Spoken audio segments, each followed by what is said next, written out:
ঘন কুয়াশার ফলে নিয়ন্ত্রণ হারিয়ে রাস্তার পাশে উল্টে গেল স্পঞ্জ আয়রন বোঝাই লরি। ঘটনায় আহত লরির চালক। সোমবার বেলা 11টা নাগাদ ঘটনাটি ঘটেছে জামশেদপুর পুরুলিয়া 32 নম্বর জাতীয় সড়কের বলরামপুর বাঁশগড় সংলগ্ন এলাকায়।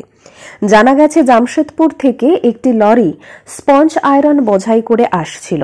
সেই সময় নিয়ন্ত্রণ হারিয়ে রাস্তার উপরে উল্টে যায়। ঘটনায় সংজ্ঞাহীন অবস্থায় গাড়ির চালককে উদ্ধার করে বাঁশগড় হাসপাতালে নিয়ে যায় স্থানীয় লোকজন।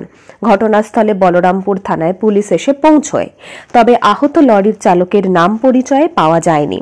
তাকে পুরুলিয়া গভর্নমেন্ট মেডিকেল কলেজ ও হাসপাতালে স্থানান্তরিত করা হয়েছে। অন্যদিকে দুর্ঘটনাগ্রস্ত লরিটি উদ্ধারের চেষ্টা চালাচ্ছে পুলিশ। এই মাত্র 10 মিনিট আগে কিভাবে ঘটলো তো? ঘটলে মানে মৌসুম খারাপ বা কোনো একটা বড় মানে কি হয়তো রাস্তা মানে দেখতেও না পাচ্ছিল, কিংবা মৌসুমের জন্য হতে পারে। মানে এমনি তো ওর সাথে গল্প হয় নাই। আচ্ছা, ও সানসেলেস অবস্থা ছিল। হয়েছে? হ্যাঁ, কারো লাগিয়েছে? না কাউকে লাগে নাই। চালক ড্রাইভার ছিল? ড্রাইভার একটাই ছিল, খালাস ছিল না। আচ্ছা, ড্রাইভার লাগিয়েছে? ড্রাইভার না লাগে না, হালকা সানসেলেস হয়েছে আর কি। ওই গাড়ি পাল্টি দেখে অনেক ড্রাইভারে হয়ে যেত। এখন কি হাসপাতাল নিয়ে যাওয়া? হ্যাঁ, হাসপাতাল আমাদের লোককে পৌঁছে দিলে। কোথায় হয়েছে, কোথায় ঘটনাটা? এটা বাঁশগড়ের হাইওয়েটাতে 32 নম্বর জাতীয় সড়ক। Bureau report, Bangabarta.